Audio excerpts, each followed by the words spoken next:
City Council meeting to order on this April 24th at 6:30 p.m. and we will begin with the pledge. Vice Mayor will lead us. Ready? Begin. I pledge allegiance to the flag of the United States of America and to the republic for which it stands, one nation, under God, indivisible, with liberty and justice for all. Thank you. Roll call, please. Councilmember Pawnee? Here. Strong? Here. Stransky? Yes. Gonzalez? Here. Mayor Rodriguez? Yes. All right, welcome. The next order of business is public communication. The City Council welcomes input from the audience.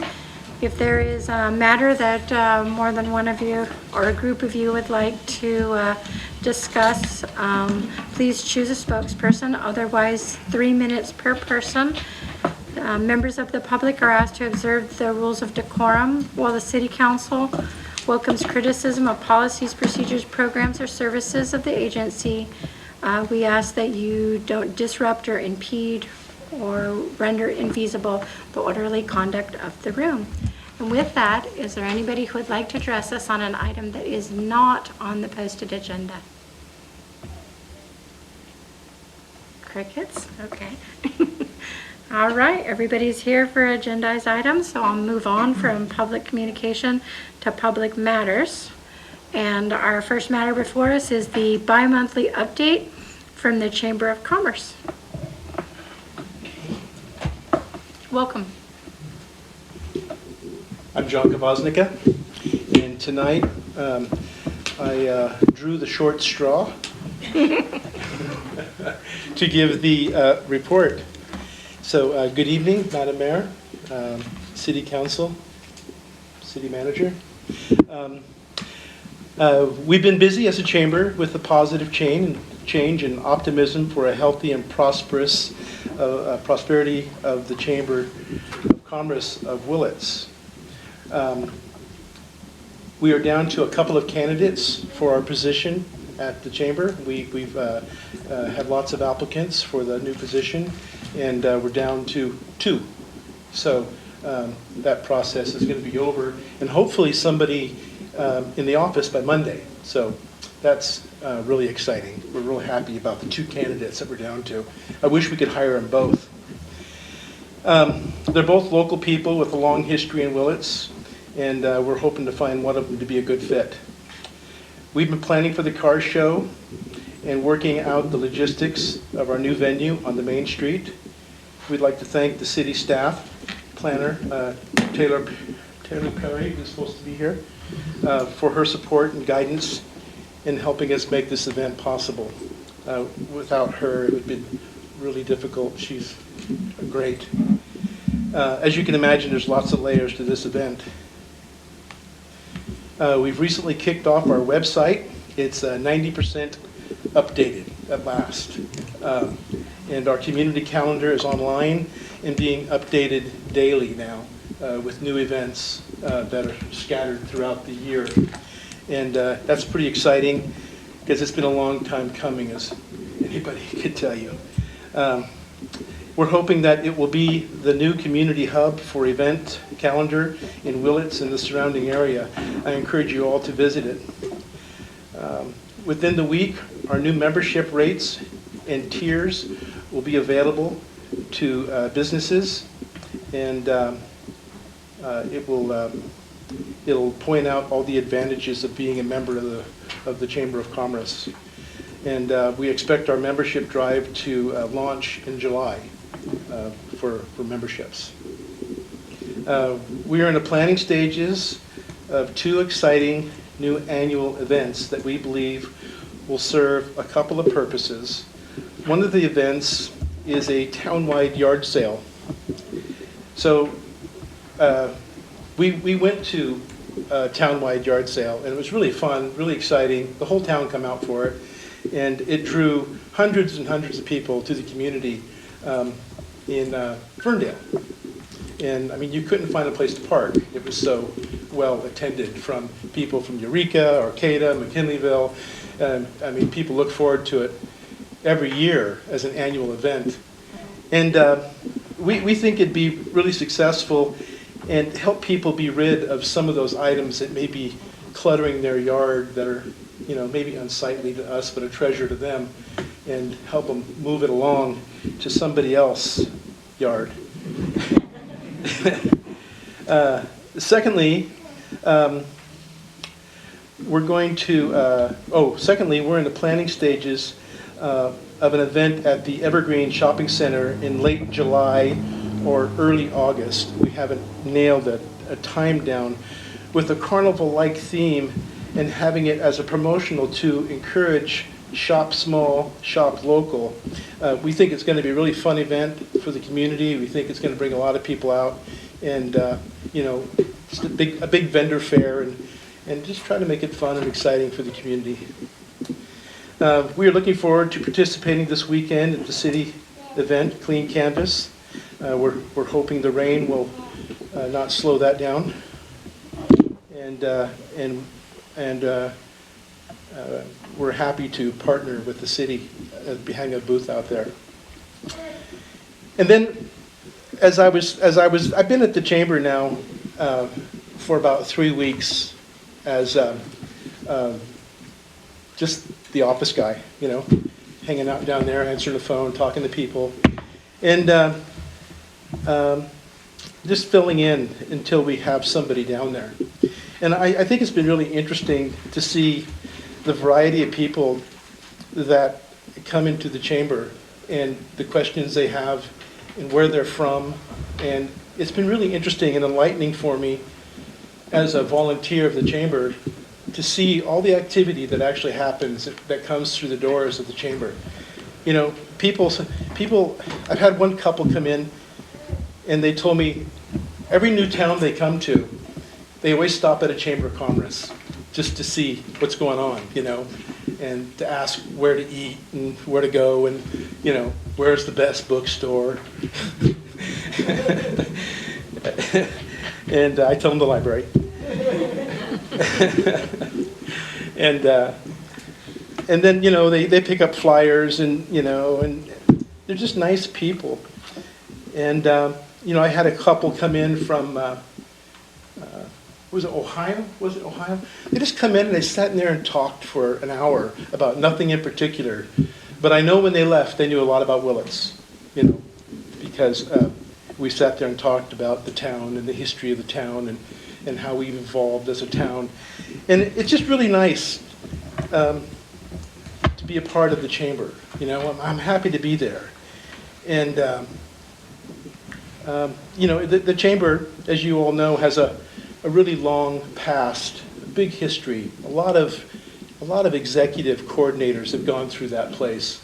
A lot of good people, a lot of good men, some very close friends. And it's just really nice to be a part of it.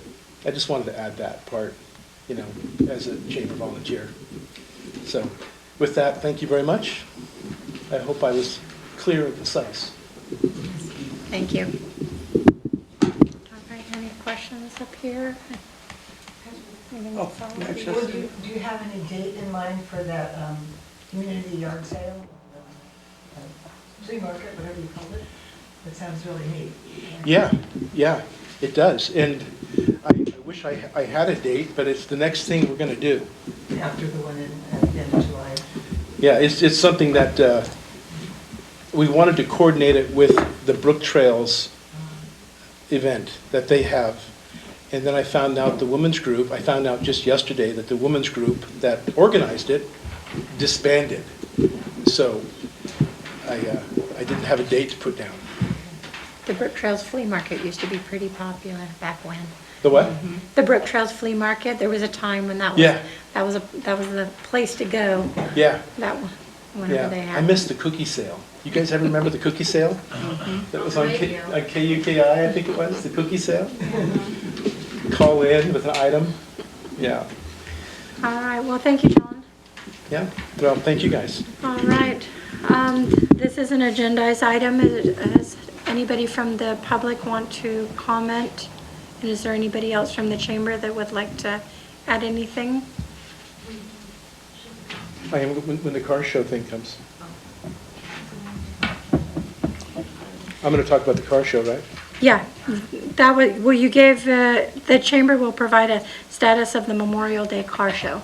Yeah, So we're on that item, yeah, okay. yes. All right.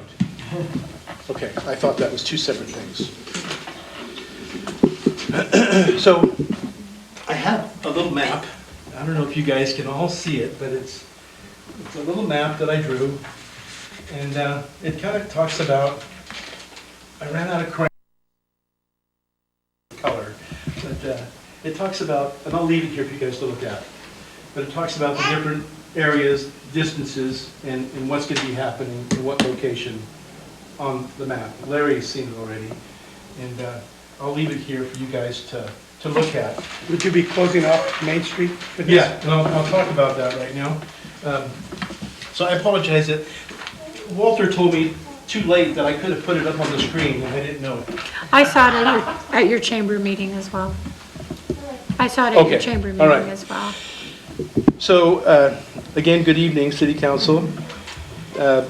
This event, I'd like to share our vision of the upcoming 42nd Annual Car and Bike Show on May 26th.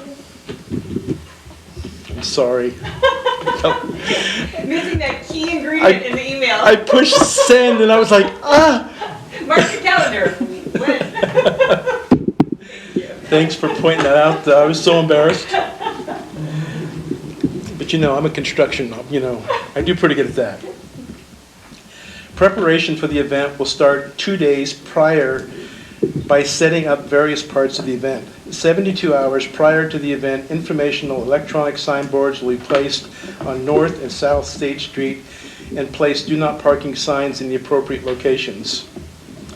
The envelope of the event will be between Commercial Street and the drinking fountain at the corner of JD Red House. That's small town description there, right by the oak tree at the small drinking fountain. 1 day prior to the event, detour signs and cones will be staged in the appropriate locations for quick setup, because it'll be important to be able to shut traffic down and detour quick, not have to set signs up. Porta potties and different public things like hand washing sink and stuff will be staged in the corner of the Rexall parking lot. Orange fencing will be erected in the vicinity of where beer and wine shall be served, also in the Rexall parking lot, as an additional layer of security to ensure beer and wine stays in the designated areas. Are there any questions about the beer and wine thing? Just one, I know we have a new owner of that property, and this has been coordinated through the new owner? It has been, Okay. yeah. And we are aware of the security detail that needs to be in place for that. And Kathy, thank you for doing some research on that. Absolutely. It will begin with registration starting at 8 a.m. in front of Tri-County Bank. Cars will be directed from Tri-County Bank as they pull in.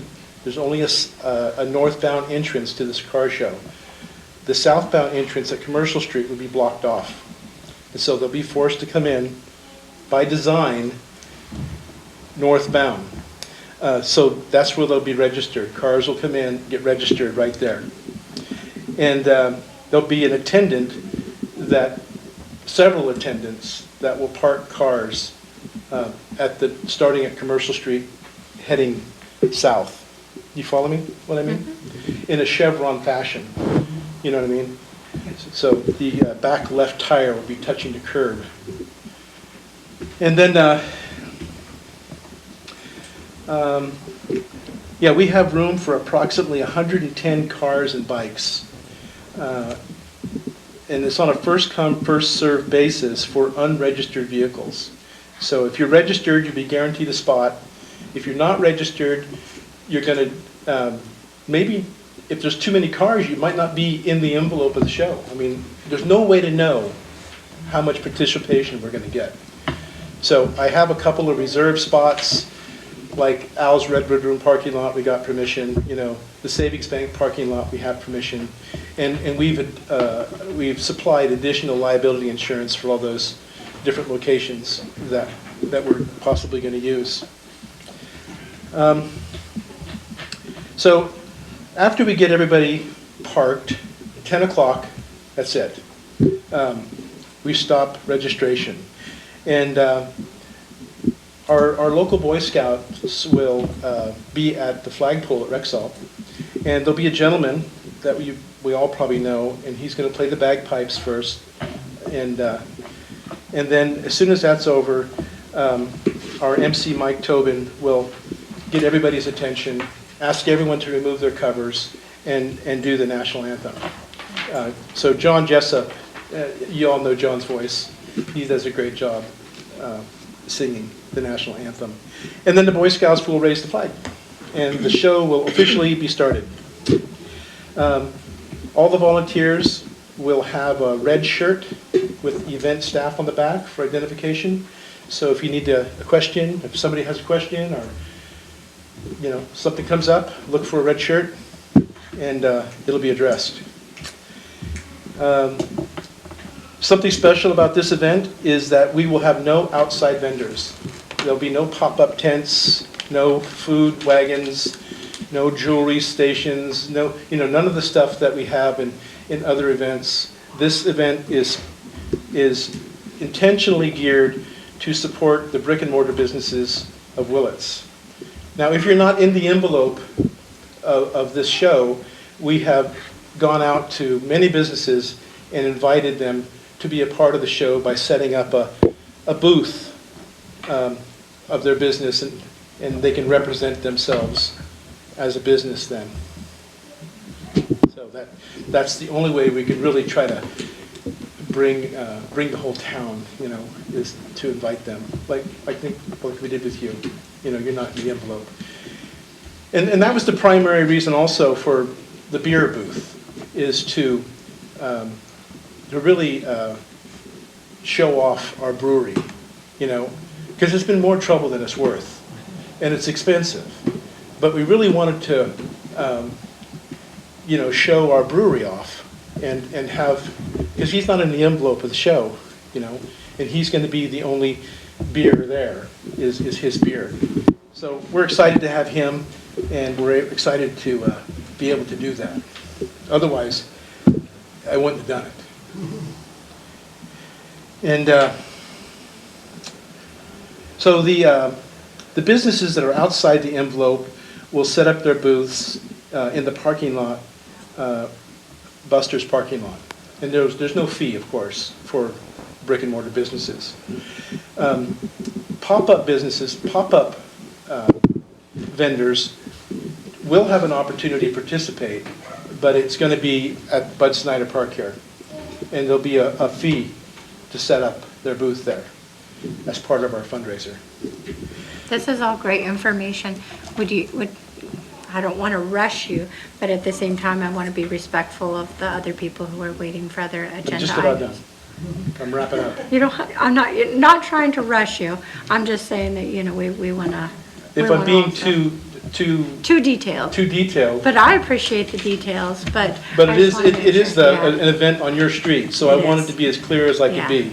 So I if I'm appreciate being it. too wordy, then we'll roll down to, we're putting a sign across Main Street at Oak Street, welcome to the show, overhead.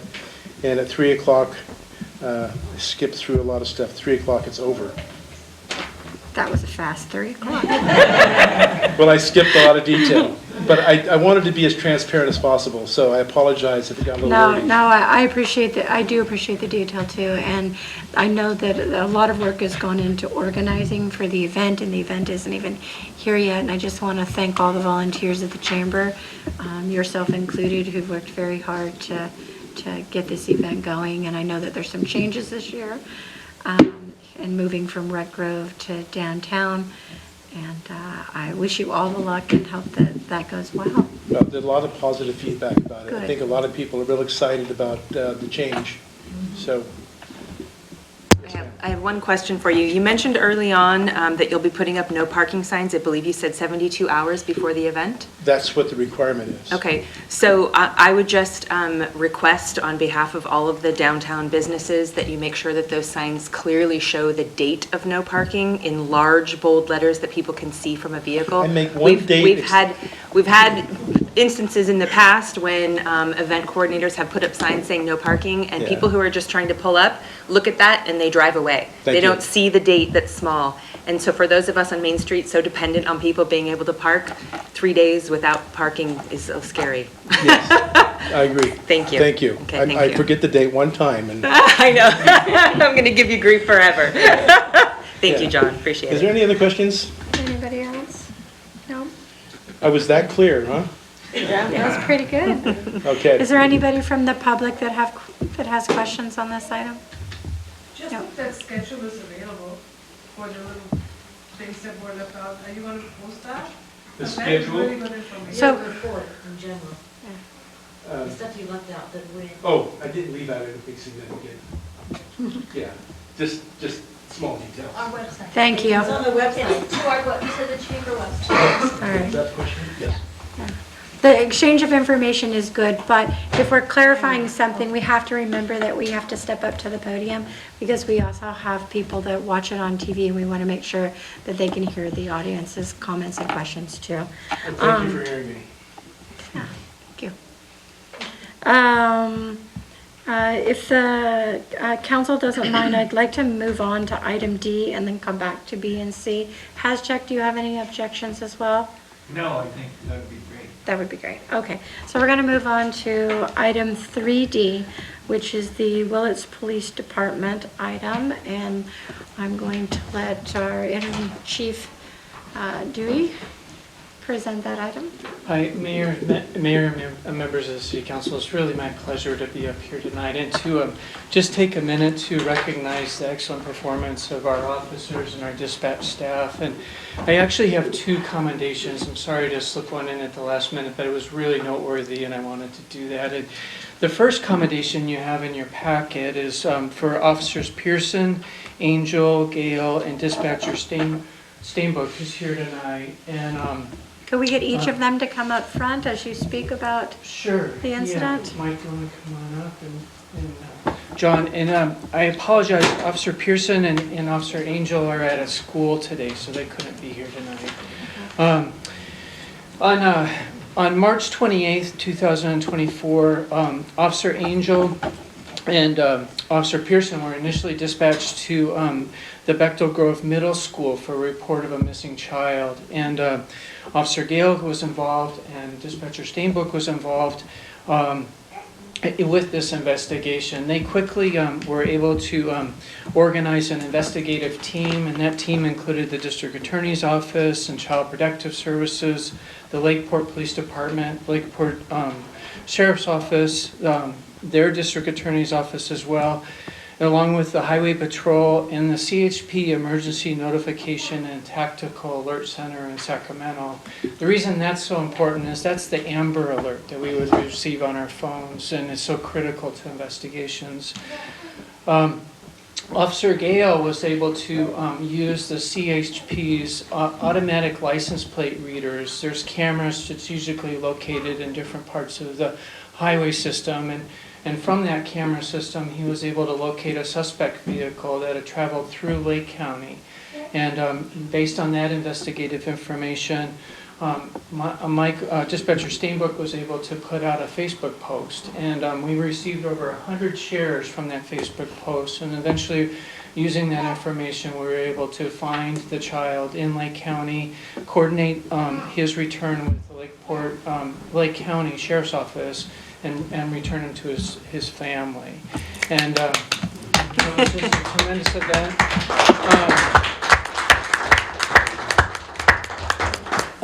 Their dedication in this event was just really unmatched, and I really wanted to take an opportunity to thank them for their service that they did. And if you can imagine losing your child just for 5 minutes, let alone a few hours, it's just a tremendous the work that they put in. In particular, Officer Angell worked 20 hours straight, and without a break, without going home. on this case in particular to make sure that we had the resources we need to solve it. It was just incredible. So I want to thank them very much for their service, and I have some commendations for them, and I guess I could hand those out now. Is that Yeah. okay? Yeah. Please.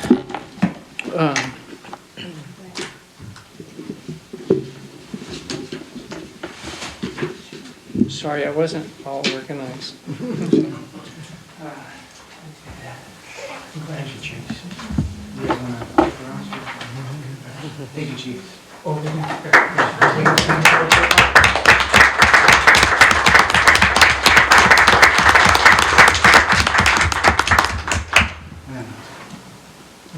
right, move it, Mike. No, I'm just kidding. There you want to. Thank you. My second commendation is for Officer Gale. Just recently, on April 12th, just a few weeks ago, he was dispatched to 344 Railroad Avenue for a report of an unresponsive female. And when he responded to that location, it was reported that she had collapsed on the ground as she was walking to her car. And on his arrival, he found a citizen providing CPR to the female, and he immediately jumped in and began to assist in the CPR efforts of the female. Sadly, she succumbed to her injuries and she didn't make it, but his efforts were really praiseworthy and important to note for the community. A passing by citizen, Sherry Silva, later called the police department and really wanted to express how proud she was of our officers and the work that they do and their willingness to help people in need, and I thought that was absolutely amazing. She wanted to say that she knew that she wanted Officer Gale to know that his life-saving efforts were noticed and very much appreciated by the Willits community. And so I want to take this opportunity to commend Officer Gale for his actions that day and the work he did with everybody in that attempt.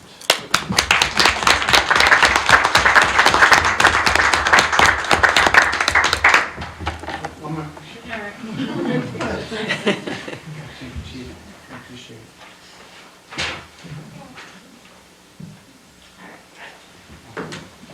The Willits City Council thanks you for your commitment to community, each of you over at the department. My pleasure. Here, here. Thank you.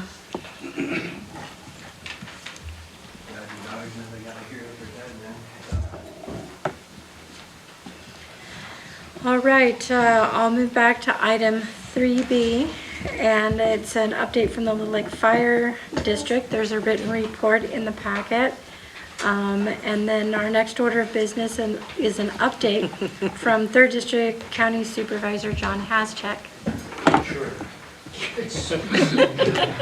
I'm following your lead. Okay.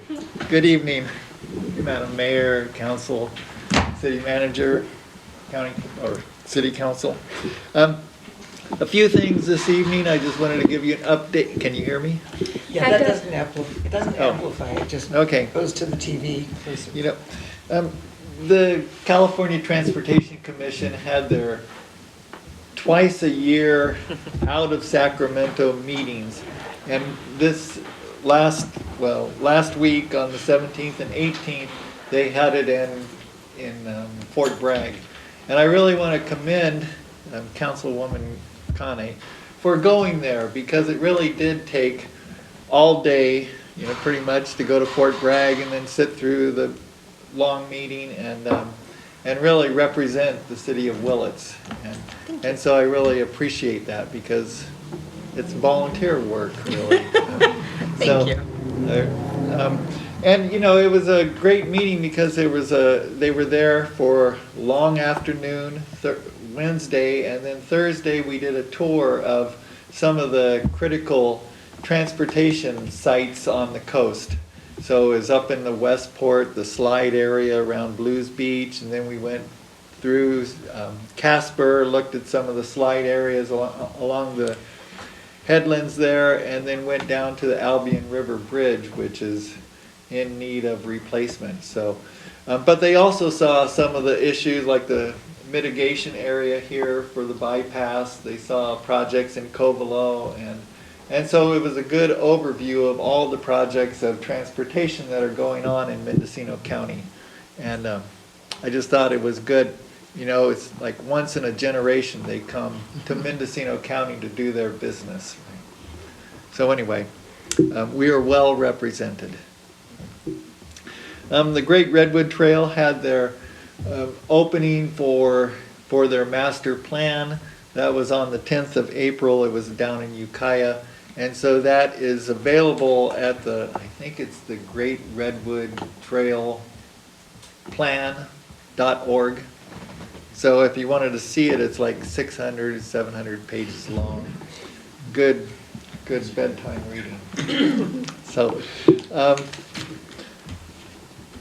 the county just signed an agreement with Amoresco, which is an energy consulting firm, and they're going to be doing the work too for a lot of the projects we have about energy efficiencies that we need to do in the county.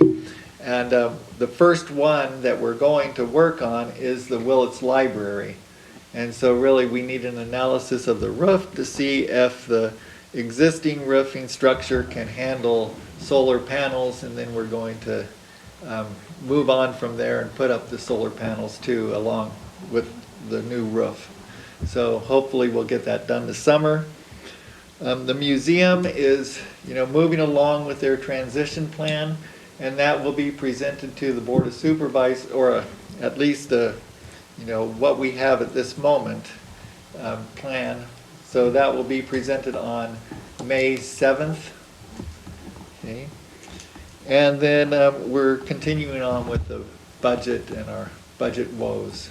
So, and yesterday it was presented that the budget deficit right now is around $12 million for the county. So it's got to be balanced by the end of the fiscal year, and that will be a real challenge. And hopefully whatever cuts we make aren't going to affect people too much.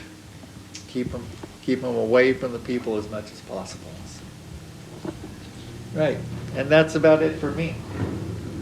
Any questions from council? Why are you wearing denim today? Oh, because it's Sexual Assault Awareness Day, so we're trying to bring awareness to that issue. Thank you. I think that's a good point, and if you noticed, all of our officers were wearing denim today as well. Yes. I thought it was casual Friday. All right, we're good? Yes. Okay, thank you. I should open it up to the public, though. Did anybody from the public want to make a comment on our supervisor's presentation? Okay, thank you. Thank you, John. We appreciate your reports. All right, we have no ordinances before us today. We have on the consent calendar the minutes of April 10th, 2024. Do we have a motion to approve? I so move. I'll second. All right, we have a motion and a second. Any further questions, comments? Anybody from the public want to address us on the minutes? All right, I'll call for the vote. Councilmember Connie? Yes. Strong? Yes. Stransky? Yes. Gonzalez? Yes. Mayor Rodriguez? Yes. All right, moving on to our monthly activity reports. There's the building activity report in the packet for February 2024 as well as March 2024. I found that interesting. I saw there was an uptick in permits and activities, so that was good news. There's also the business license activity report in there as well. And moving on, we have no commission, agency, or authority business before us today. So I'll turn it over to City Manager for reports and recommendations, beginning with the ARPA projects. Thank you. Oh, let me do this.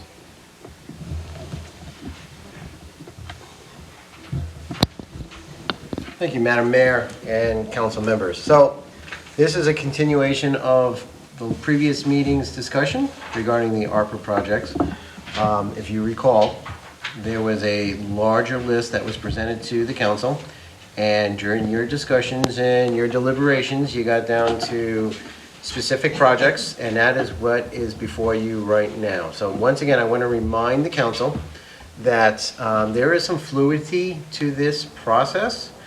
You can approve this budget as is, you can amend it, you can add something, you can subtract it, or you can ask the staff to come back with an amendment with an addition if something is necessary.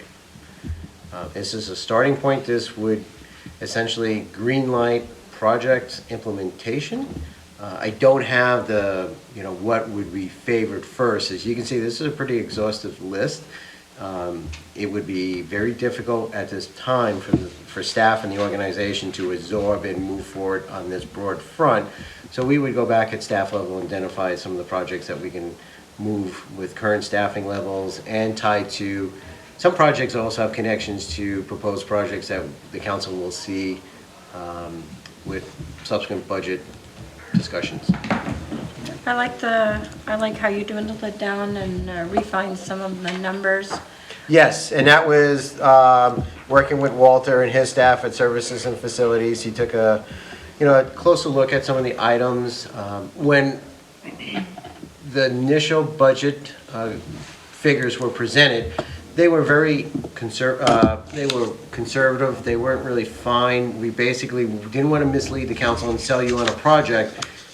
We really want to get it done, but the finances weren't going to be there. So the intent here is to be very clear, not to mislead the council. These are strong estimates of what projects, comparable projects were running with other communities and other municipalities. And we have a 2-year timeline to expend these funds? Yes. So would you be coming, if we approved it this evening, would you be coming back to us at a later date with a timeline of implementation for each of them? Yes. Okay. Anybody else from the council have comments? Go ahead. I did have one question that I neglected to bring up at the last time when we first looked at this. The Lions Club apparently requested $15,000 for Scout Hut renovations, but I was a little confused by that item because I was under the impression that the Scout Hut already had major renovations, and so I just wonder what that specific request was not initiated by a staff effort. That was an external recommendation that came from the Lions Club to myself, and it was presented. So basically, they're asking for additional funds to make modifications to the Scout Hut to accommodate further events, staging events at that location, and other necessities associated with their programs with the community. Okay. And do you know, is that something that is shared with the Scouts, or would it be to the benefit solely of the Lions Club? I mean, are they working together on determining what those improvements would be? Yes. Since they both use the... There's a Lions member right there.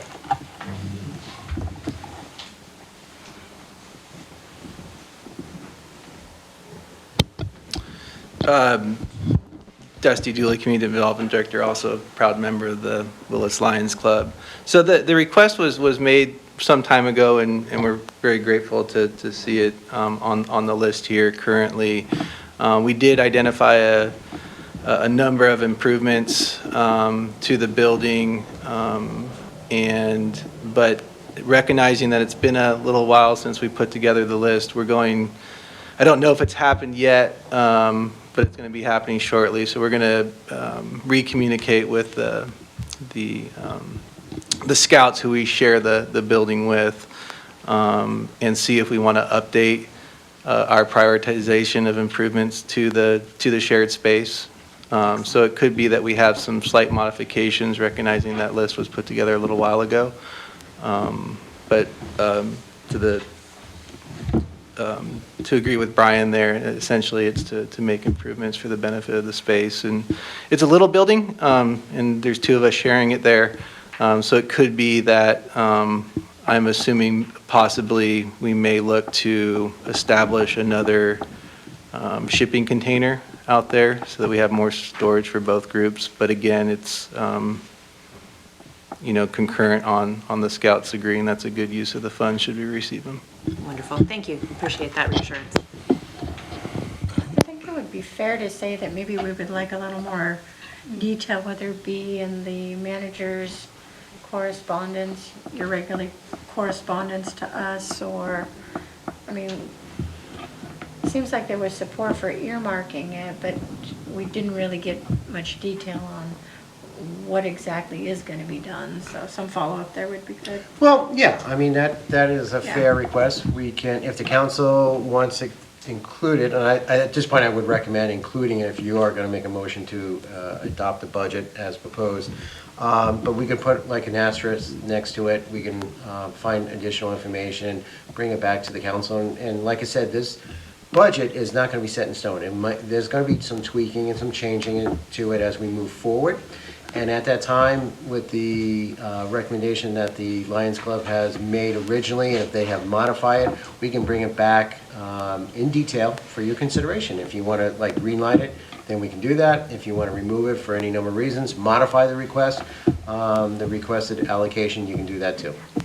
That sounds good. to Yeah, me. that sounds fine, and my point wasn't to micromanage how the Lions Club spends that money. I mean, it's a relatively small amount considering the overall picture here, but I do have concerns that we have two entities that share that space, and so I just wanted to make sure that both are being considered in that application of those funds. If I may, Assistant City Manager Moorhead and myself, we had a meeting with Scout representatives about a month or so ago. 3 weeks, yeah. They reached out to us, and basically they just wanted to reintroduce themselves, and they had some concerns about the lease that is with the building, and there will be in the near future an item coming to the council to modify some language provisions in that lease that protects the Scouts' interest in that building and also allows the Lions Club some clarity on how they can sublease and use the building for different events and entities. So that is coming forward. It's not necessarily associated with the improvements, but I think that goes back to the concerns is make sure is there coordination between the two groups? Yes, there is. Thank you. So, just to make it clear, the building belongs to the city, right? And it's kind of leased out to the Yes. the entities, so that that's what our interest is there. So, and then I think the clarification I got recently was that the Scouts have to have a local charter, and the Lions charter the Scouts, and so they need in the old days, before Scouting kind of went off the rails nationally, I think in the past they still required them to have a local charter with a local nonprofit, and that would be the Lions. So that's why they're interrelated. So in essence, that's their big brother in the community, is the way it was kind of put to me, and that's the long history. I think what I had got is the Scouts' only concern was that as long as the building is youth-based oriented, is what they were looking for. That people don't forget it was the Scout Hut first. But I think what I got from them was they have a long-standing relationship with the Lions as their chartering entity, so. That's all I All got. right, any more ARPA questions? It's just a question about the commitment of the city to these particular projects, and I understand there's some flexibility with all of this, but in terms of the ARPA being, like, if you're not on this list, but for some reason, like some of the other projects came in under budget or whatever, how much is this set in stone as far as qualifying us for that ARPA funding? The funding's already internally received. Okay. So right now, the council, like I said earlier, you have two viable options to proceed. One is, right now, working with Manny, we have coded it as revenue loss. And in subsequent reviews by the state of California and the federal authorities, they basically said that within that revenue generation loss provision, you could take it out and put into projects. So what we're saying here is, ideally, council would have identified some of these projects to complete if you had revenue. But during COVID, there was a loss of revenue, so money was allocated and shifted to other programs and needs that you didn't address, upgrades, new facilities, new improvements. So once again, the council has discretion. We can keep it and then siphon it back into the system slowly, or you can identify projects. And once again, of the 1.1, you can, a year from now, we can say, boy, we made really great progress, there was some savings, let's look at another wish list. Okay. Or you can say, things are just tighter than we expected, let's throttle back on some of the projects. Okay. You're in the controlling seat of this. Okay, got it. So that's good. So if we have neglected something that we later identify, or as I said. Or let's just say that, the community center renovations here are earmarked at 50,000. Once staff got into it and it's like 150, we're gonna say, wait, let's bring it back to the council. Do you green light it to proceed, or do you wanna say, no, let's either scale that focus back or move that allocation to something new? Yeah. Thank you. And Brian, and on that note, so hypothetically, we come back and the $50,000 item looks like it's going to cost 100. We could come back and then say, hey, look, let's rework some of these other things and deprioritize something else. Yes. And spend the money. So we are in the driver's seat. Okay. All right, anything? And I just want, there was a clarification here, and I caught it in the memo, but on the table it's not, and this was my previous life, I worked with a planning consultant firm that was Land Solutions. It's actually Land Logistics. And I had a discussion today with Leilani Shine, and I apologize, and I said the two entities that I work with, Land Logistics here and then Land Solutions, very similar, small organizations, family-based, very responsive to their clients' needs, and it just got inserted into my thought process there. I move to accept this proposed list of ARPA projects. Thank you. All right. With that, I'll open it up to the public. Does anybody want to address us on this item? All right, I'll call for the vote. Yes. Strong? Yes. Stransky? Yes. Gonzalez? Yes. Mayor? Yes. Can I ask who did the second? I didn't. Madge. Match. Judge. Thank you. I was going to say, we had a motion and a second and a 5-0 vote. Thank you. Moving on to your next item, or the review of capital projects. Okay. This is not specifically an action item.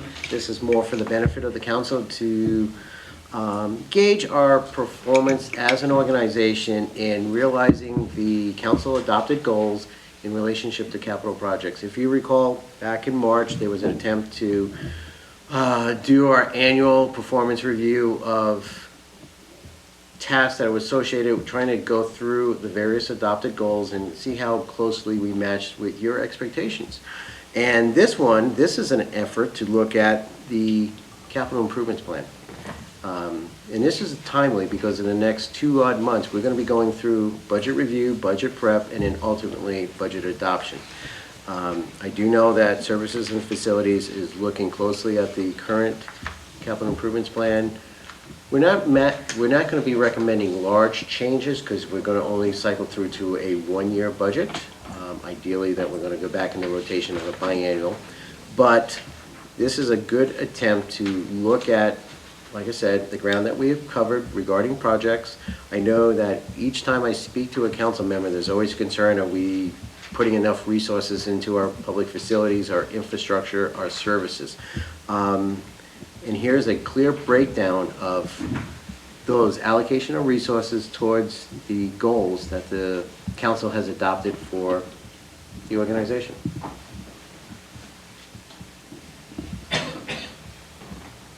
All right, any comments on this?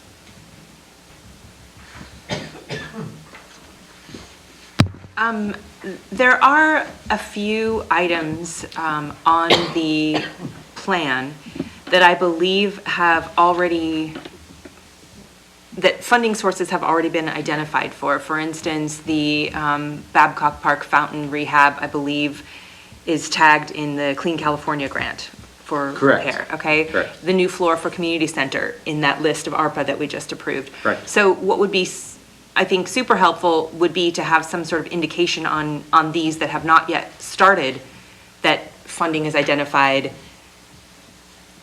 because that helps us see that, yeah, it hasn't been started, but we're almost there, and we already have them. Well, we identified, okay, so here's another perspective on that, bringing your points there that you just made. During the Finance Committee that took place last week, it was made clear to the two committee members, council members, that as we navigate through the budgeting process, Measure K projects or Measure K funding, how it's going to be introduced into the budgeting system, it's going to be also separated out, and so is this. It will be identified in the larger accounting practices, but it will also be separate as well, so we can track it and identify, once again, how we're doing. We're trying to introduce performance reviews into the organization. Essentially, that's what the council is doing by adopting goals and asking for the annual reviews. Yes, and that's fantastic. I'm excited about that. But just for the purposes of going through this list and making sure that our priorities are still what they were, 3 years ago when we adopted our Yes. list of priorities, it would be helpful on the ones that say not started but do have funding associated, that we know that, because in a way, those already are Correct. on the priority list. Fair enough, we can do Right, that. okay, thank you. Yeah, you just kind of have to know. Right, When you're- when you're reading it. of it all. My mind isn't as sharp as it was when I was young. Just wait. Okay, on that note, Sticky notes everywhere. once again, and I noted, and like at the previous discussion, Lilani Shine was assigned to look at, composing the tables and cross-referencing. And once again, this is an example of her handiwork. And once again, that's why I advocated to bringing her expertise on the project management side, on the ARPA. You saw that allocation there for $12,000. She's really good in sorting through the details, organizing it, and presenting it. So we can we have gone through different formats and text changes, color changes. There's a lot of information to condense into a usable format that people can grasp. And yet we still critique. That's the prerogative of elected officials, and staff is here to accept it. And thank. So, once again, I'm not asking for, and we can sit here and go through the items or anything that's on there that is red flag that you're concerned, is it expected? What is going to happen? We can do that. But really, the intent here is to make sure that you understand where our focus has been, the ground that we covered, and as we roll into budget prep in the next 2 months here, take a look at this and tell us clearly, we hit the mark or no. You want additional funding for street preservation. Obviously, groundwater abatement is a big issue, mitigation, as well as improving our distribution and collection systems. I have a question, favor, or if it's even possible. Number one, I like the fact that we're using Leilani, especially for the ARPA projects. It's kind of nice to use a contractor there that then, when the money's out, so is the contractor, and so it's long-term or short-term, we're dealing with that. But as we do these, I think as we start to kind of release the Measure K funds and this ARPA money, graphically, it'd be nice to be able to look at it and go, oh, look, anything in red means it's a grant, or it's Measure K, or anything in blue or whatever. As we read the budget, sometimes you look at all the numbers, you go, I wonder what the source of funding is. It'd be nice to know that, oh yeah, because I'll be honest with you, I'd like to be able to post that somewhere and let the public know, this is where your Measure K money is bought you, and just go to our budget and buy it or something. And we did talk about that at the finance meeting, wanting to, be able to have when we go to Measure K at our next meeting. And same thing with, oh, look, by the way, because when you look at Measure K, this is what Measure K bought you, or this is, hey, look, staff went and got a grant, so you didn't have to spend Measure K, and you didn't have to spend general fund, or you didn't have to spend whatever. If we get a water grant fund or something, or water grant, or something like that from some other source, then that's something the ratepayers didn't have to pay, then we can identify that. And I'm not sure if that's possible or not, but I know when I look at the budget, sometimes I'm just looking at rows of numbers and trying to figure out, well, what does that fund do? And then come back and, Well, I'll give you a heads up. The budget format's going to be different slightly. Manny has been adjusting the work pages and how it's formatted. Manny's, not only is he pretty good with numbers, he has a ability to look at things graphically, or at least display numeric data graphically, so it reads well. So the format and the work pages and ultimately the draft document is going to be similar to what we adopted 2 years ago, but it's going to be improved as well. okay. So your point is, once again, is noted especially on the capital improvements plan, where we're pulling budgeting from different sources, and sometimes it's being overlaid to complete a project. So that clarity would be a benefit. Well, not only for us, but also I know that sometimes the public asks me a question, and honestly, that's when all of a sudden I'm calling Manny going, so I know we discussed this 3 or 4 meetings ago, but what, am I remembering this right? And it'd be nice to be able to just tell the public, look, we've got a graph, or is there some colors there? And again, I'm not sure if it's possible or not, but I figured if I ask now before they do the deep dive, then maybe we can get something there, so it's easier for the public and us to review. We can do that. I had accounting, but it was several years ago, so. All right, is there anybody from the public that would like to address the council on the capital improvement plan implementation? Such a quiet group this evening. Would that also be like the playground equipment and stuff, what you guys do with? I'll let you, why don't you step up to the podium for 1 minute?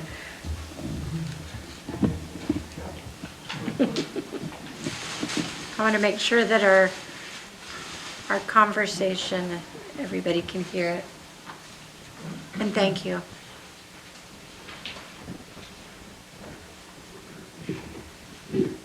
I'm Stephanie Stainbrook, and part of my question was the funding. Does that also include like putting in the new playground equipments in both the parks and everything? Because I've been trying to find out if you guys are going to make our parks all-inclusive. And what I mean by that is for everybody, kids in wheelchairs, adults, because our parks are not inclusive right now. Yes, so there's a couple of strategies that we're applying to park improvements with the amenities and features. Currently, right now, community development is working diligently in applying a grant that we received from Caltrans, the Clean California grant. Yep. Basically, we are spec'ing new playground equipment that is all-inclusive, that accommodates a range of ages, mobility, and development scales for young adults, children, and individuals that have some mobility challenges. So that's that. We also recently did the East Commercial Street Corridor Master Plan that looks at either a further enhancement of the various parks. Those projects are not funded. We're looking at grant opportunities. We're working with our consultant and looking at grants. And then ultimately, we have these planning documents with recommendations as the council goes through and looking at general fund allocation or ARPA. Staff is also Measure K funding. We're looking at how we can apply that for park improvements as well. And Stephanie, the other day when we did our walkthrough with Caltrans, we were kind of, growing up here too, like us, we look at how many times the iterations of park equipment that have come and gone, and each time, the rules change as to what was a good slide when we were growing up, and I think it's changed at least twice in my lifetime so far, and it's not, and it changes constantly. So what was maybe considered inclusive when we were little kids wasn't, and at some point there was an iteration where they thought they fixed that and made it more, and apparently there are newer versions. So we were told that that was one of the things they'd be looking at, so. Okay, yeah. I just want to finish, I was going to mention this earlier, and I see the mayor has one of these I was flyers. gonna- yeah. So this Saturday, across the street at City Park, Bud Snyder Park, we are hosting an event where members of the public are encouraged to participate, and there will be surveys and staff asking or accepting comments regarding options for various playground equipment, facilities, and amenities. So please take your opportunity. And if you can't make the Saturday event, the survey is going to go live on the net Monday, Tuesday next week, Dusty? Yeah, I think that's right. We were fine tuning the survey earlier this morning in anticipation of releasing it at the Clean Canvas event this weekend. And then I think the hope is to disseminate it elsewhere, including the city website. Yes. And keep it open for a little while. So certainly this weekend won't be the only opportunity, just the first opportunity. Okay, yeah, I was just curious, because I would like to add to that, not only the inclusivity of the playground itself, but adding in other features that make sound, water, for kids who also need the sensory side of that play too, that would really help. Sounds like that Yeah. hasn't been identified yet, but is open for discussion. And what wasn't mentioned that is within the budget is it can be an obstacle for kids to get to the playground equipment with the wood chips, and there is a budget item in there. And the committee or the group will be discussing the type of ground cover that will eliminate a barrier for many who can't even get to the playground Yes. equipment. So now hopefully you'll come and participate in this. We do a animal story hour the last Saturday of the month at the library, and we're gonna be doing a craft with that also. Wonderful. So, I hope to see you guys there, and I'll go over to that after I'm done at 11 there. Thank you for sharing your Thank you. thoughts. Yes.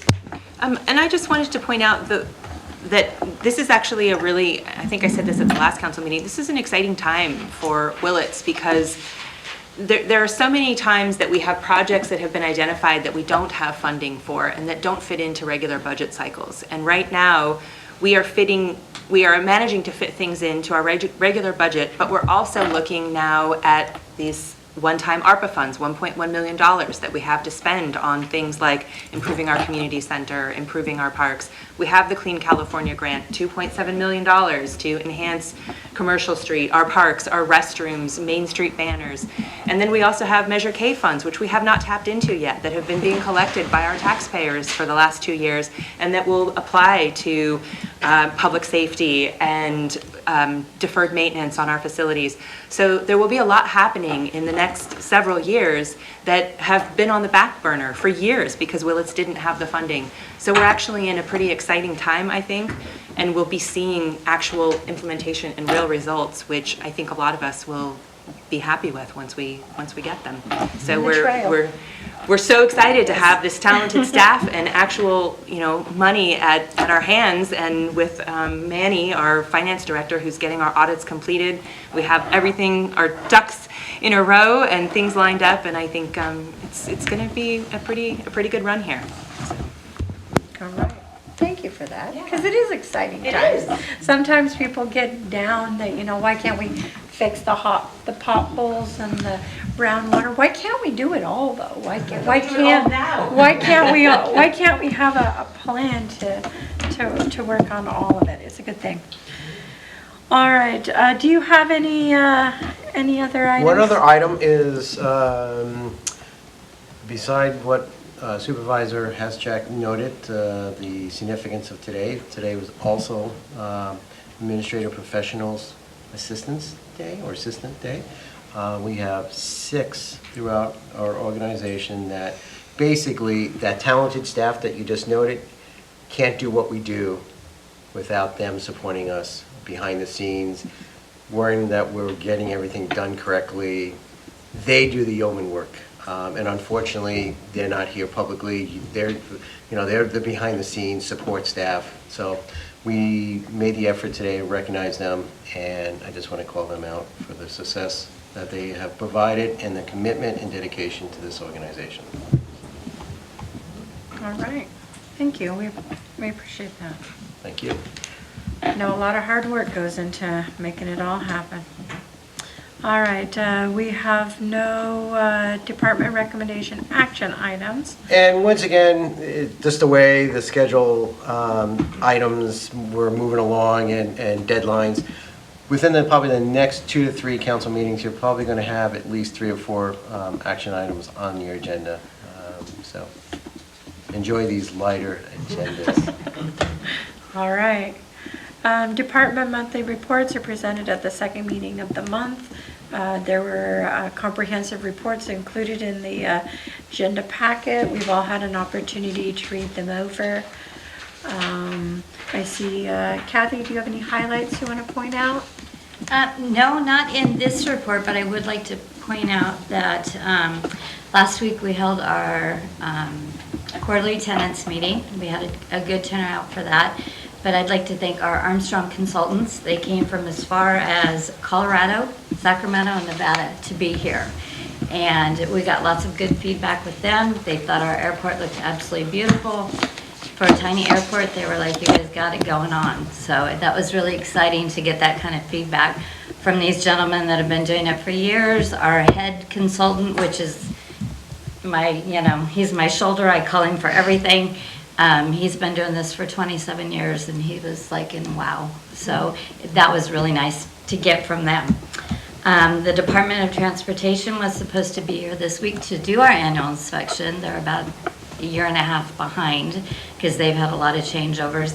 And due to weather, the day before it was absolutely beautiful. The day they were supposed to arrive, it decided to get foggy and cloudy, and they couldn't make it. So we have put that off for a few more weeks, and we're anxious for them to come and check out the airport and give us an update. So I will keep you posted when that's completed. Somebody asked me just this week if there's going to be, I think it's typically in June, if there's going to be an airport day this year? Not this year. Not this year. We are planning for next year. It'll be next August. Okay. All right. But just on that note, if any members of the community want to tour the facility, we can arrange that. Yes. The specific question was, will there be helicopter rides? There will be when we do it. Kathy, I just wanted to say that I thought that the bench that Sharon provided for Richard was really nice. It's absolutely beautiful. I mean, everybody last week when we were up there, all commented on it, and it really turned out pretty. And the fact that she put the yellow behind it, which was the colors of his aircraft, it looks really nice up there. Yeah, I mean, it's just one of those things that I think it's a perfect way to, when somebody sits up there, Right. they'll remember him. So. Exactly. And I did want to throw it out, Brian and I discussed this after Larry's tour, that if you all would like, we could do a tour of the airport one day and do a luncheon up there with the council and just take it all in for a bit. And I would love that. okay, then I will try and get some dates out to you and we can go from there. Sounds wonderful. Okay. All right. Community development. I know you had some recent highlights. You talked about one of them at the last meeting, and then on social media, I saw it pushed out to the public a little bit more about the trail. Again, just a good time to be hanging out with Willits here. Just lots of things to keep us busy. Very, very grateful for that. You have the report in front of you. We've been lucky to have some good things to promote on our social media page there, the Facebook Community Development Department page. I want to give a plug for the Clean Canvas event happening this weekend in Bud Snyder City Park across the street, 11 a.m. to 3 p.m. Please come out and help us celebrate Earth Day. A lot of the community development staff will be there and supporting the event as well as using the opportunity to gather some public input and answer some questions on a lot of other fun things that we're planning to get done for the community, including installation of new playground equipment. You come in, we'll have chalk for you. You'll be able to put some chalk to sidewalk there. We'll have some prizes. A bunch of nonprofit booths have signed up to join the event. So they'll be out there promoting the good things that they do. Maybe there'll be some free swag. 94.5. The radio station is going to be there playing live music, making sure we have fun. So anyways, this is sort of our kickoff event, making use of the Clean California money that Caltrans provided us. And anyways, we're looking forward to some good weather and helping support some good times for the community. So please come out and join us for that if you can. We also want to make folks aware of the community meeting. The city of Willits is creating a revolving loan housing rehabilitation program. And so we're going to have our first community meeting here at City Hall in Council Chambers on Wednesday, May 1st. So that's a week from today, from 6 p.m. to at least 7:30 p.m. And the team will be there to give you a kind of overview of what the intent of the program is, and then gather some good input from the community in anticipation of presenting some program guidelines for council's consideration at the May 22nd meeting. And the hope is that'll keep us on a timeline to start loaning out money later this summer, early summer. And again, there's about $550,000 that we have identified in grant funds that'll support the initial allocation of funds to the community.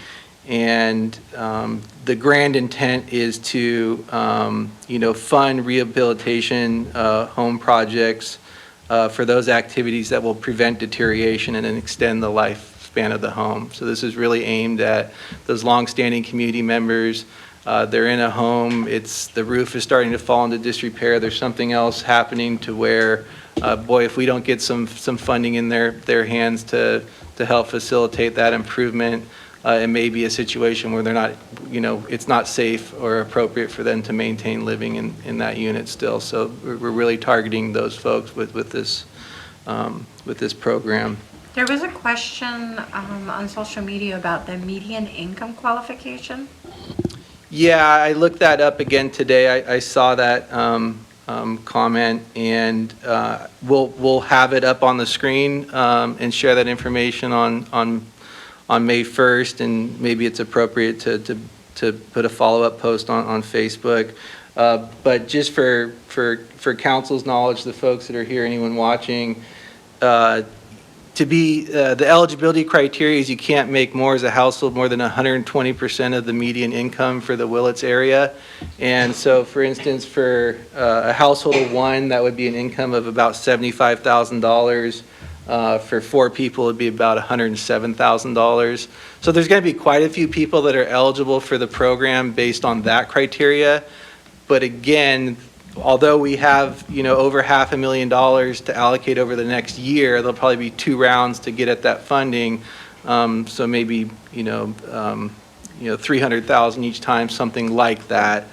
So I think there was some confusion because when you Google what the median income is for Willits, it brings up the 2021 data, and it's about $34,000. So there's some confusion from people in thinking that they may not be able to qualify. Yeah, well, we'll be able to provide that clarification further, and we anticipate that that'll be a popular question at the meeting. So in meeting with the team as part of our biweekly coordination meeting today, we'll be including that information in the presentation. And our consultants provided that information, and I don't know the source off the top of my head, but we'll have that information at the ready to share with them at the meeting, as well as with council when we see you on May 22nd on that item. Thank you. Yeah, absolutely. Yeah, and then other than that, happy to answer questions always. All right. Finance, that department's report is in there. Both Greta and I attended the last finance meeting, and we'll touch on that in our council reports for additional information. So I'll move on. Any highlights for the police department? You look eager to share. Wonderful. I do. I want to just take a minute to thank the city manager. We we recently changed our schedule a little bit, and we modified our schedule, and the idea was is to give everyone in the department at least one weekend day off with their family. And you know, our officers and our dispatchers, they work an average of 60-hour work weeks and 120 hours over a pay period, and so they really are working long hours. And the idea of having them home with their family was really important. The other byproduct of that has been is that you might have noticed is that we've been able to do a little bit more work on community priorities. We've been emphasizing to and from school traffic safety with our officers to make sure that they're out patrolling when the kids are going to school and after school to do that. We're starting to do some foot patrols in the downtown area. Today our officers were out and we're encouraging them to be out, and especially in the business area and also the parks.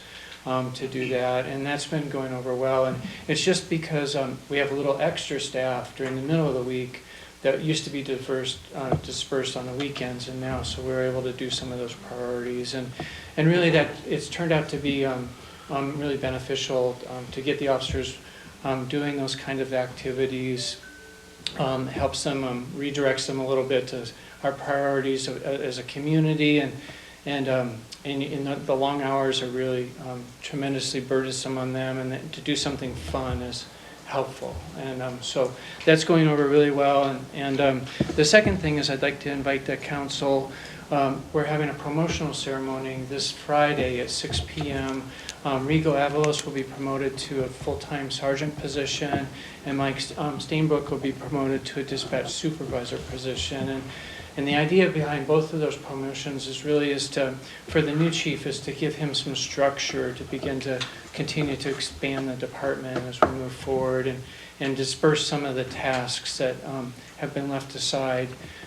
So we're really excited about both of those promotions, and I invite the entire council to come if you would like to, which would be really good. And then lastly, I just wanted to thank the mayor came last week to our Dispatch Appreciation Week and brought some kids over, and the dispatchers just absolutely loved it. It went really well, and that went really good. And then today we were highlighted in the Ukiah Daily Journal. Our officers gave a little ride along to Eva, and she wore a police outfit and actually went out. Cute. And FTO Gale recruited his wife and kids, and we did a pretend traffic stop in the parking lot, and it was really exciting and it was fun, and those are the type of activities I was telling you that now that we've modified the schedule that we were able to do, and it's been really heartwarming for the officers and reminds them of their purpose in their job. So that's been going really well, and I'll open up to any questions you may have. Just that we've heard, you know, if we're looking back at a year and a half ago, we heard from the public about how there are younger officers on the force and how they'd like to see them more engaged in the community because they didn't necessarily know their names. And I think that the folks that we have working at the PD right now have worked really hard over the course of this last year to engage with our community, to get to know business owners, to get to know kids at school, and just really put themselves out there. And I just want to thank them in this moment. I hope you'll share that with them as well. I will. I'm really proud of all 5 of them. They're doing a tremendous job, and they're working really long hours, and to take the extra time and effort to reach out into the community has really been fantastic, and it's been really nice to be part of that whole process. I don't think I've seen so many kids wearing the police badges as I do to, you know, just recently they've really been going out of their way to connect with young people and answer their questions and demythify that feeling of, you know, it's us and them, and really, you know, we're here to help you. So, yeah. And I would also just like to thank you, Chief. You've been with us a short time, and you're interim, helping get our department's feet under it while we recruit our new permanent chief. But you have brought such heart, and I have heard already from multiple community members that they can feel the difference. So thank you for being here, and thank you for what you've brought to our PD. Thanks. Yeah. I'm really, that Brian gave me the opportunity. I'm really happy, and it's been a joy. It's been really fun. It shows. Thank you. Yeah, we'd like to echo those comments. Yeah. Thank you, Greta.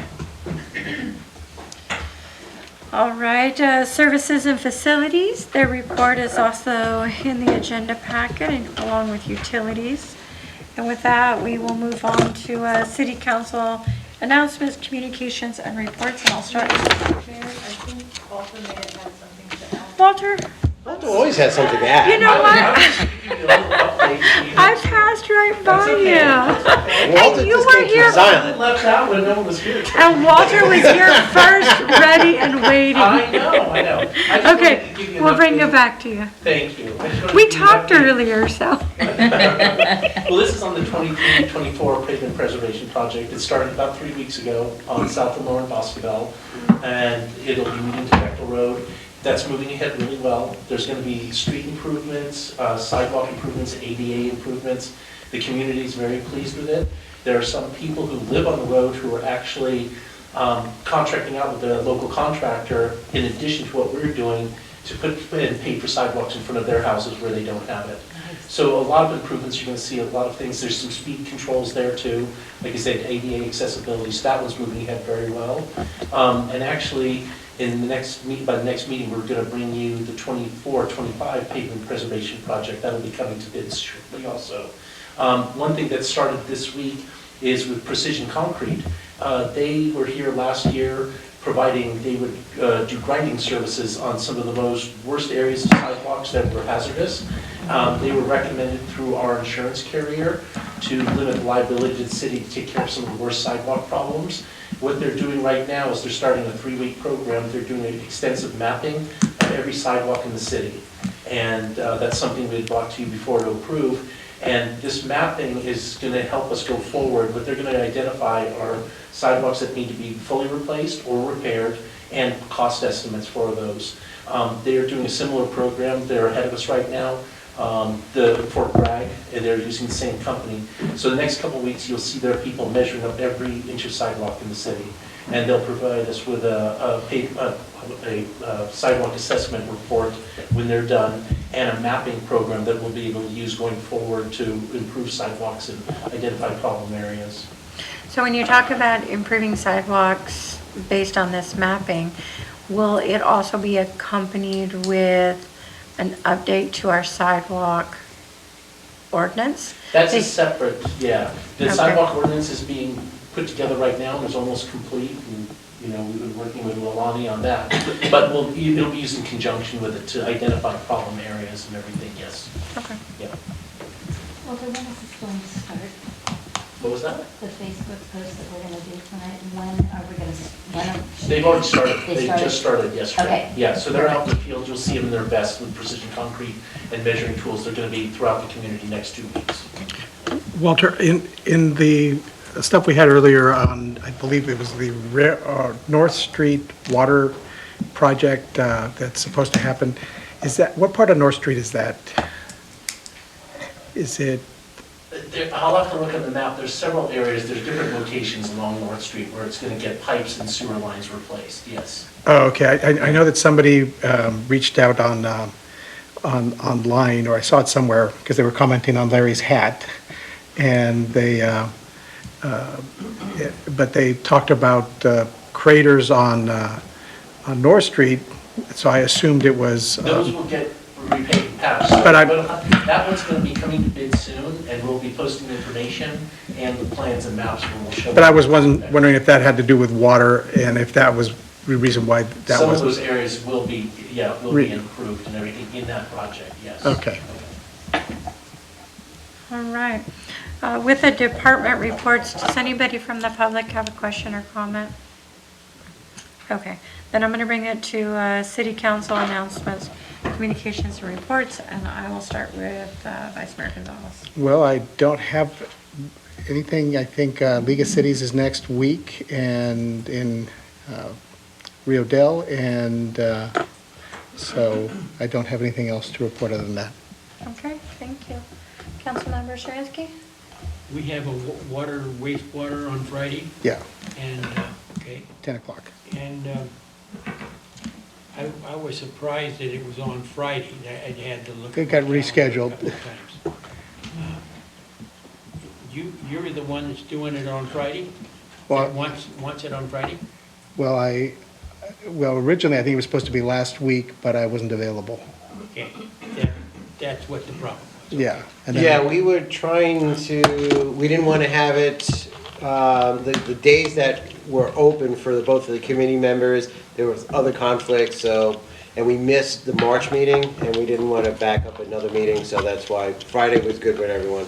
Okay, We Friday appreciate works your for you? understanding. that's good. I read all the reports and I was just surprised that it was Fridays. Thank you. All right. Councilmember Shaw? Yes, so several things. The first one is an apology.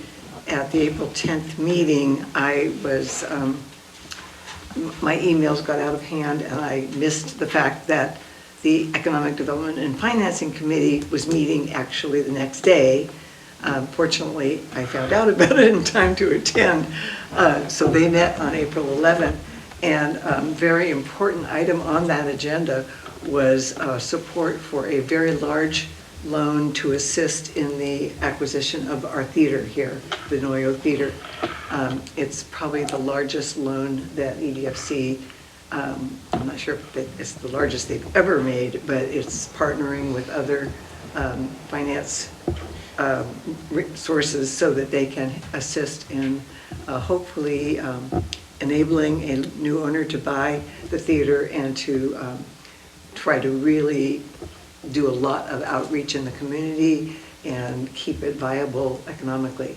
So EDFC, other board members commented on the fact that it's a tough business, and especially these days, but they feel like this new owner has some really good ideas, and that this is a community service to have a theater here in Willits, and so they are sort of going to the edge of the finance resources to try to really make that happen. So I'm sorry I did not report that last meeting. So was the loan approved?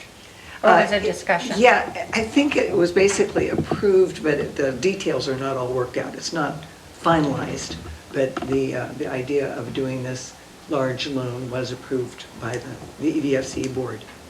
So, and there was a lot of support for the idea, along with a lot of sort of like nail biting, like this is a big loan. But I think that they really want to give this new owner a shot at it. It's really nice. Yeah, and they do have some really good ideas about, like they're going to have Hispanic night and have movies in Spanish. They're going to do outreach to community groups and to businesses to generate more community connections. So that was the most important announcement. Then this coming May 2nd, in the morning will be a meeting of the Solid Waste Management Authority, and it's been like about 3 months since our last meeting, so I'm looking forward to hearing how things are going with our hazardous waste collections and that basically privatization, the privatization of that service, and the Ukiah city staff are the administrators for it. So that'll be May 2nd in the morning. And then on May 2nd in the early evening, Sonoma Clean Power is having a celebration of their 10th anniversary. They're having a board meeting and they're having a celebration of their 10th anniversary. So that's open to the public, and I think they're doing really amazing work. I'm not going to be able to make that meeting because I have a dress rehearsal that night. But I would love any public who want to get to Santa Rosa, where that meeting is held, on May 2nd in the evening. Thank you. Councilmember Connie? Thank you. Madge, I just wanted to give you a couple of notes regarding solid waste. There was the hazardous waste collection here in Willits recently, and it went very well. I actually was able to clear out a bunch of old paint from my garage that had been there. I meant to take it in right before the pandemic, and then it turned into a pile. And anyway, I got rid of it, and the crew there was fantastic, and I saw some very happy people getting rid of light bulbs and old paint cans and things like that. So that was well received by the community, and I've already had people asking when will there be another one. Because I missed that one. And then I also wanted to let you know that I was approached by a resident out on Sherwood Road regarding a roadside cleanup. Somebody had dumped some old fridges and some junk, and I was referred to Mo Mulhern, who got me in touch with the folks at CNS and Ukiah, and it looks like that will be cleaned up on Friday. So it took a month to get actually somebody to go out there and clean it up, but they were responsive, and it is happening. So you can take that information back to the committee and let them know that those two things have been appreciated in the Willits Valley. Thank you. All right, I'm going to let our mayor tell us about the finance committee meeting, if you don't mind, and I'll just highlight the MCOG meeting that I attended last Wednesday. As Supervisor Haschak pointed out, it was an unusual meeting. It was not our regular meeting that's held in Ukiah. It was held in Fort Bragg.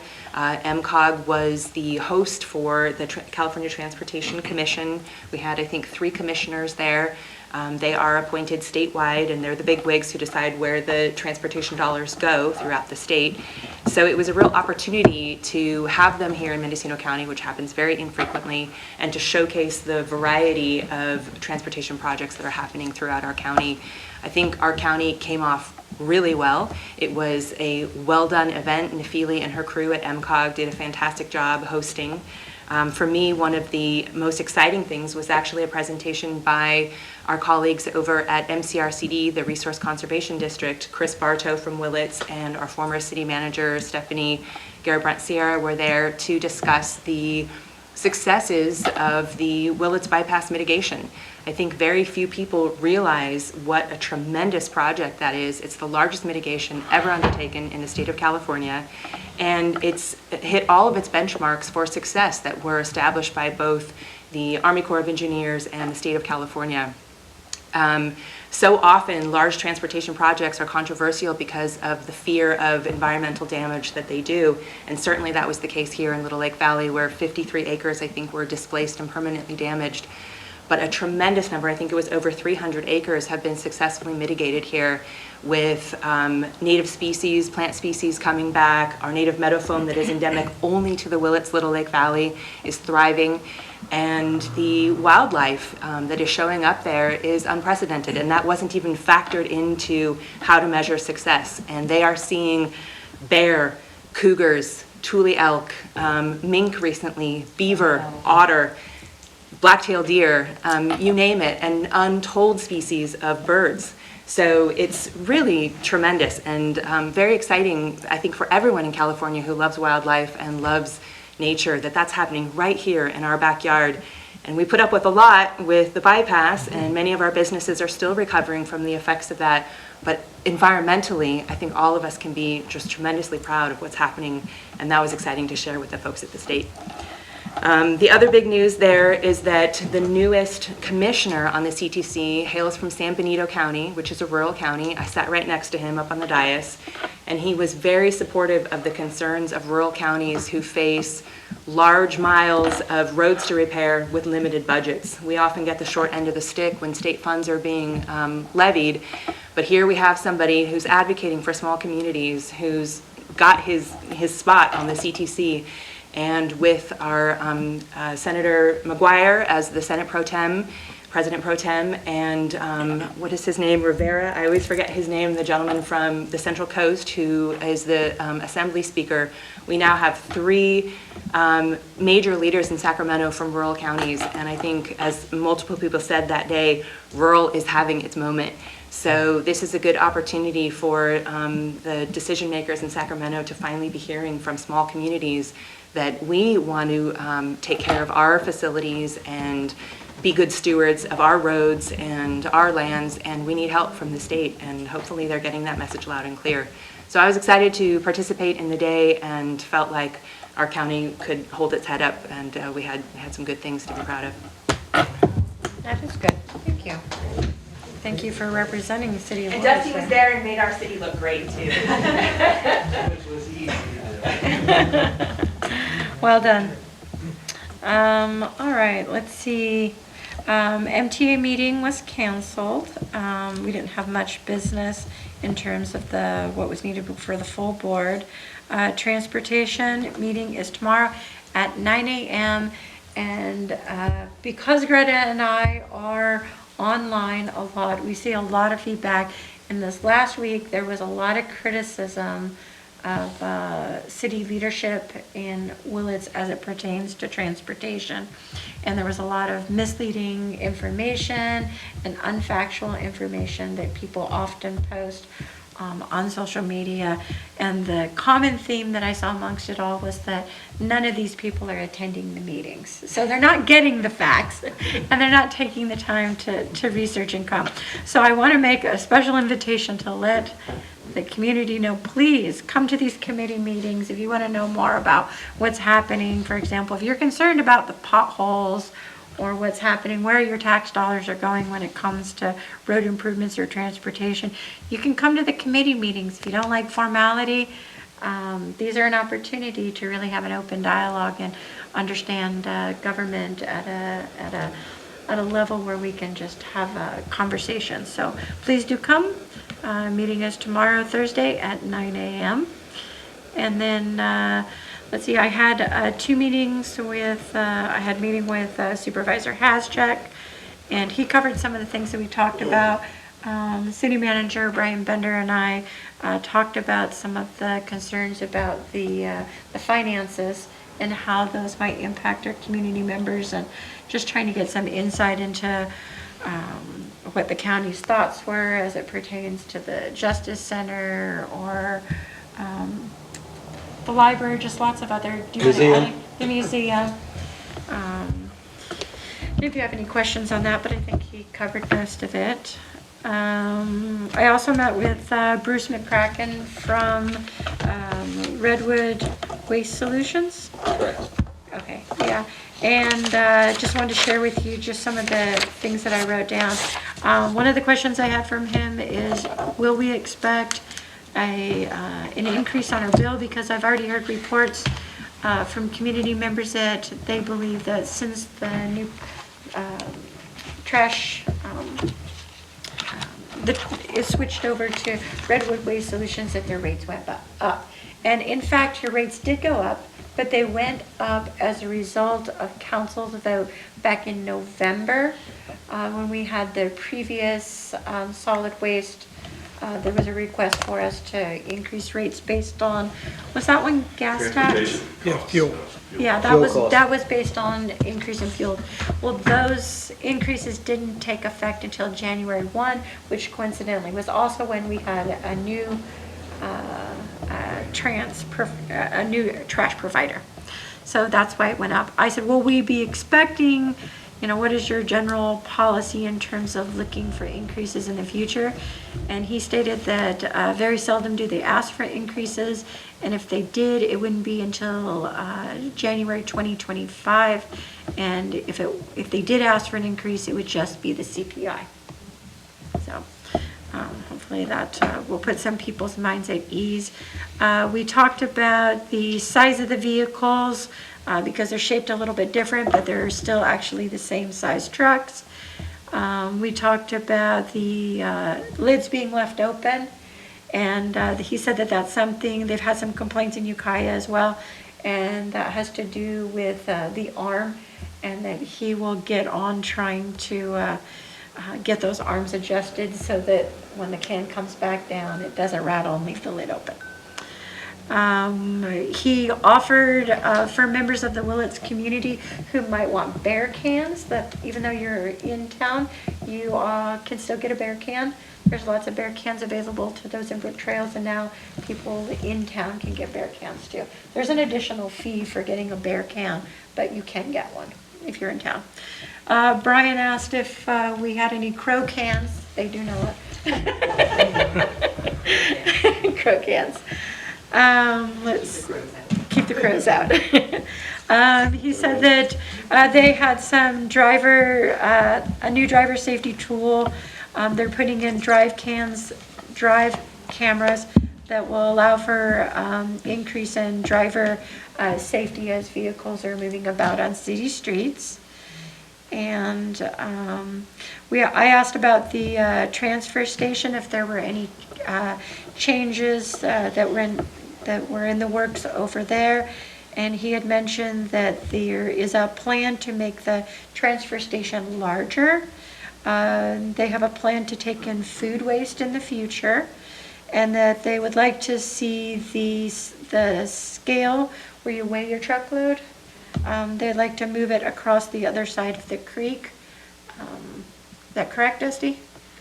Yeah, okay. Yes. You were giving me a look, so I wasn't No, sure. I was trying to picture it in my Yes. head. Okay, and city manager can elaborate maybe on that a little bit. Well, just in a general sense, we received, good news that there was some concern with the transition to a new organization overseeing the services provided to the city residents, and the transfer station.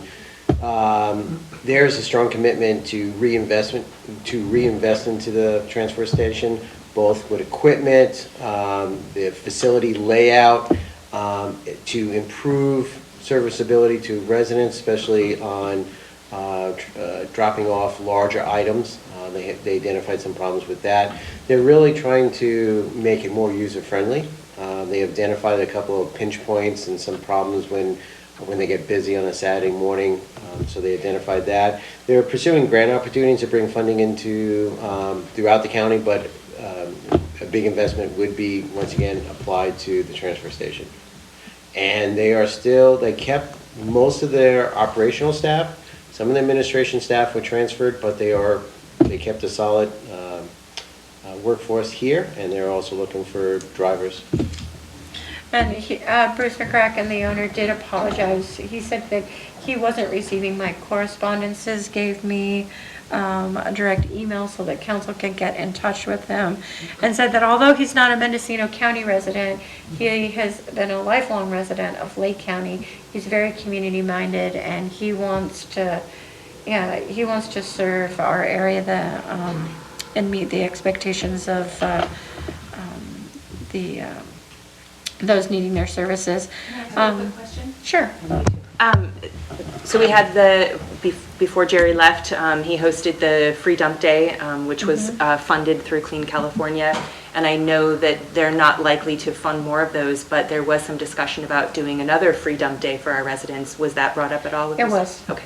Yeah, we talked about it, and it's open for discussion.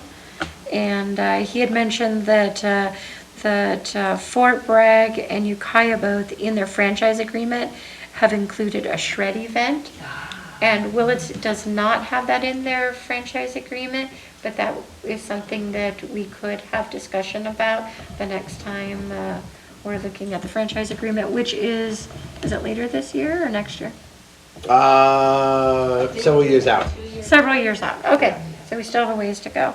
And the one more thing, and that was that I had heard some concerns that people weren't able to drop off fluorescent lights at the recycling center. And the way he explained it is that it isn't that they don't accept them, but that there are some state restrictions on them on how many they can take in. Linear feet. Yeah, at any given time. And chances are one or two individuals that went there, they had already met their maximum capacity at that time. Not to say that if they hadn't come back in a week or two, they couldn't still drop them off in a safe way of disposing of them. So just wanted to put that back out there. Yeah, I have a question. It's not time urgent, but I know that the blue bins are for recycling, and I know which things are allowed to go in the blue bins, but which things are actually recycled. And just as a member of the public, I'm glad you asked that, because he also offered for anybody but council, if we would like to go down to Ukiah and see what items they're recycling, because the topic of pizza boxes came up, and I said, yes, educating people, they can't put pizza boxes in the recycling. He said, well, actually, that's changed. And so now they have somebody who can recycle those pizza boxes. So now you can put the pizza boxes in the blue bin. So I think that it would be worth the time to go down to Ukiah and just go and see what the changes are in terms of recycling and report back. And if you want to go, I'd be happy to take the tour together. And of course, any other this is council members. statewide, and, you know, Yeah. the things that can actually get recycled, because they collect them, and then in some cases, they just either end up in garbage. It depends on whether they have a buyer. Yeah, To so take them, and maybe yeah. it changes from year to year, but I'm really curious to know how that's going statewide and how it goes here in Willits, and what really realistically is getting recycled when we put stuff in the blue bins. And we're going to have to push that message out too locally, right? Our staff? Is that correct? What recyclable, et cetera? I thought we were going to have to start taking a bigger hand in that. Oh, I think they're supposed to. Yes. Are you publicize talking that. about the food waste Yeah, side of food waste. things? They're going to be working with our staff, but they have a point person who'll be doing the education and whatnot. And then I know the city also has a role to play in that, but it'll be a partnership. Yeah, as you've heard of the SB 1383 Yes. grant, and a lot of that's going to be used for education. So we're going to be pushing out Facebook posts, meeting with local businesses so they understand their responsibility with some of the new state laws that are related to essentially meeting our waste diversion goals. Yeah, so that's correct. All right, let's see.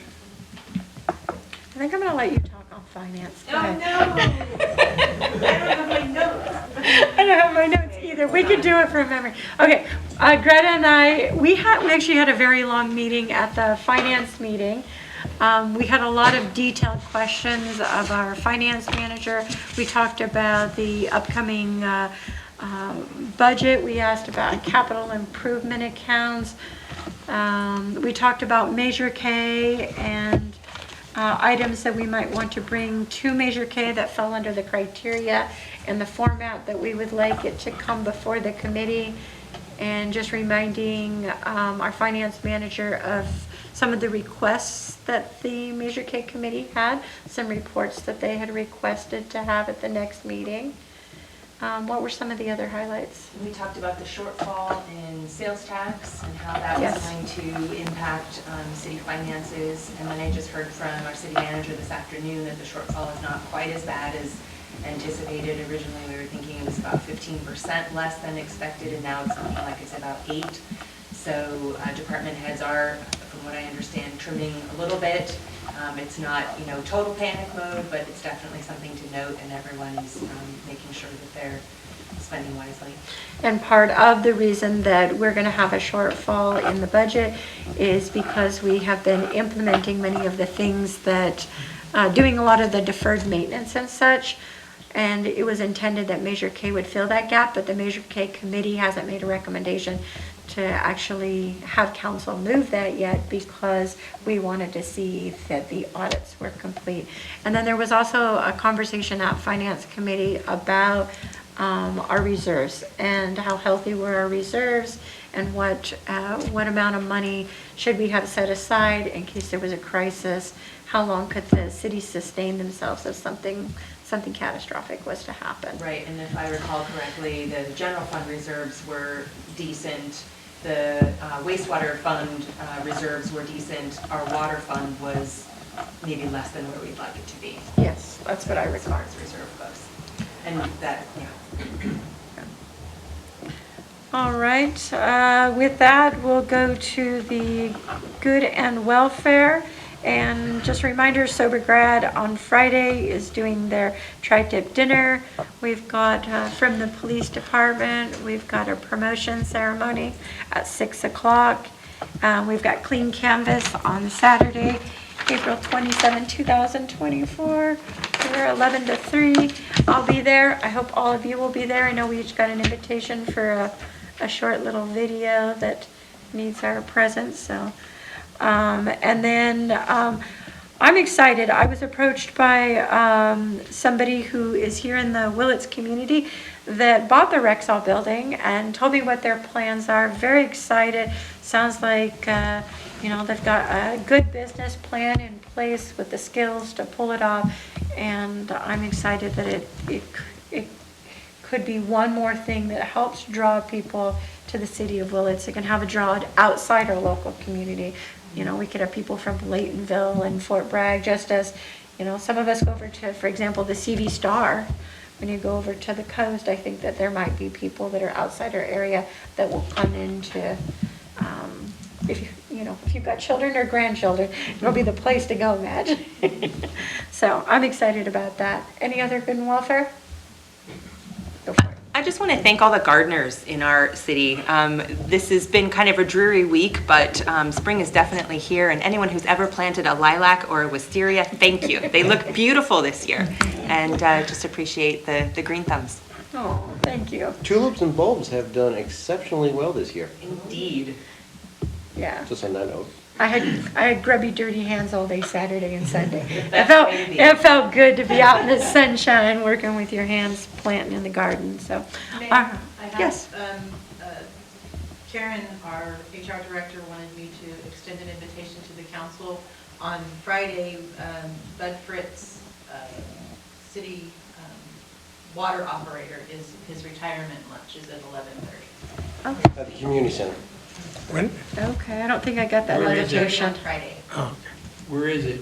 Community center. Okay, what time? 11:30. There'll be a barbecue set up on the outside there and tables inside. Okay. He served the city for 18 years in wastewater and water. Yeah, I'm glad you mentioned it, because I hadn't Kansas seen City. that Been here a long invitation time. yet. Yeah. Okay. All right. Oh, one more. Can I add? We have 2 employees that have had big things this week. Clarence Charver, he is our second longest employee that we have, just celebrated a birthday today. Yes, happy And birthday. so we are thankful for Clarence. And Thomas Gallops, his wife had a baby this weekend, 3rd little girl, so Congratulations. we're very to excited them. for him. All right, I love all the good and welfare. It is 8:21 and we will adjourn. Thank you.